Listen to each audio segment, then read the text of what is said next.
Ir Soekarno pernah berkata, "Beri aku 1.000 orang tua, niscaya akan kucabut Semeru dari akarnya, dan beri aku 10 pemuda, niscaya akan kuguncangkan dunia." Dari kalimat tersebut menunjukkan bahwa pemuda memiliki kekuatan dan peran penting dalam kehidupan, baik kehidupan bermasyarakat, bernegara maupun berbangsa. Lalu, siapa itu pemuda?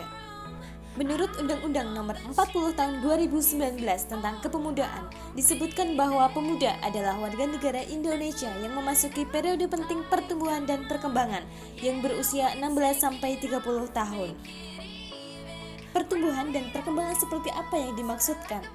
Sobat muda, masa muda merupakan lepasnya masa remaja, di mana dalam periode ini periode yang sangat penting dalam menuju masa dewasa, atau sering disebut masa peralihan menuju dewasa.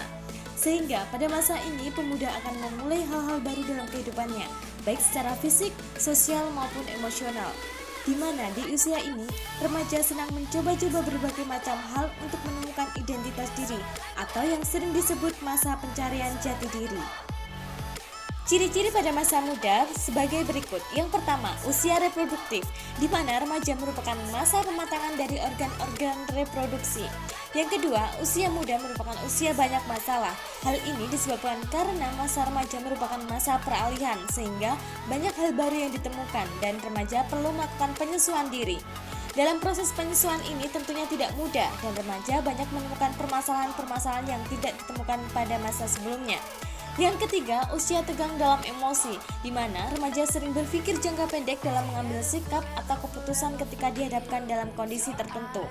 Yang keempat, usia memantapkan kedudukan, di mana pada masa ini seseorang memiliki tanggung jawab terhadap kehidupan dirinya sendiri dan masa depannya, sehingga pada masa ini remaja harus sudah mulai menentukan langkah karir kehidupannya. Kemudian dari ciri-ciri tersebut memunculkan berbagai tantangan bagi kehidupan pemuda. Di antaranya, yang pertama, masa muda merupakan masa transisi yang merupakan masa peralihan dari anak-anak menuju dewasa, sehingga pemuda memiliki tantangan untuk terus menyesuaikan diri dan mempersiapkan diri menuju masa berikutnya. Yang kedua, adanya masalah-masalah baru yang hadir dalam kehidupan pemuda, sehingga ini menjadi tantangan dan tuntutan bagi pemuda untuk menemukan solusi dan menyelesaikan permasalahan-permasalahan yang dihadapinya. Yang ketiga, terbebani harapan, karena banyak yang diharapkan dari pemuda sehingga pemuda dituntut untuk mampu mewujudkan harapan-harapan tersebut.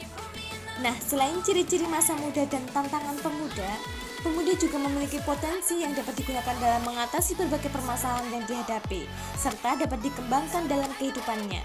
Potensi pemuda diantaranya, pemuda memiliki sikap idealis dan kritis. Hal ini menjadi potensi pemuda untuk mengembangkan diri dan memunculkan berbagai ide yang kreatif dan inovatif. Pemuda memiliki potensi di mana berani mengambil resiko. Hal ini ditunjukkan bahwa pemuda memiliki tanggung jawab dan keberanian menanggung konsekuensi dari keputusan atau sikap yang diambilnya. Pemuda memiliki sikap optimis dan semangat yang tinggi. Pemuda sebagai sumber daya manusia yang terdidik, karena pemuda sudah memiliki pendidikan yang lebih baik, serta pemuda memiliki pemahaman dan menguasai ilmu teknologi yang sedang berkembang. Peran pemuda menurut Undang-Undang Nomor 40 Tahun 2009 tentang Kepemudaan. Yang pertama, peran aktif pemuda sebagai kekuatan moral yang diwujudkan dengan menumbuh kembangkan aspek etik dan moralitas dalam bertindak pada setiap dimensi kehidupan kepemudaan, memperkuat iman dan ketakwaan serta ketahanan mental spiritual, serta meningkatkan kesadaran hukum. Peran aktif pemuda yang kedua adalah sebagai kontrol sosial yang diwujudkan dengan memperkuat wawasan kebangsaan, membangkitkan kesadaran atas tanggung jawab, hak dan kewajiban sebagai warga negara, membangkitkan sikap kritis terhadap lingkungan dan penegak hukum, meningkatkan partisipasi dalam merumuskan kebijakan publik, menjamin transparansi dan akuntabilitas publik, serta memberikan kemudahan akses informasi. Peran aktif yang ketiga adalah pemuda sebagai agen perubahan diwujudkan dengan mengembangkan pendidikan politik dan demokratisasi, sumber daya ekonomi, kepedulian terhadap masyarakat, ilmu pengetahuan dan teknologi, olahraga, seni dan budaya, kepedulian terhadap lingkungan hidup, pendidikan kewirausahaan, dan kepemimpinan dan kepelaporan kepemudaan. Setelah penjabaran tentang masalah, tantangan, dan juga potensi pemuda, selanjutnya bagaimana langkah yang harus ditempuh untuk mewujudkan dan mencapai peran aktif pemuda? dan bagaimana implementasinya dalam kehidupan sehari-hari? Mari diskusikan.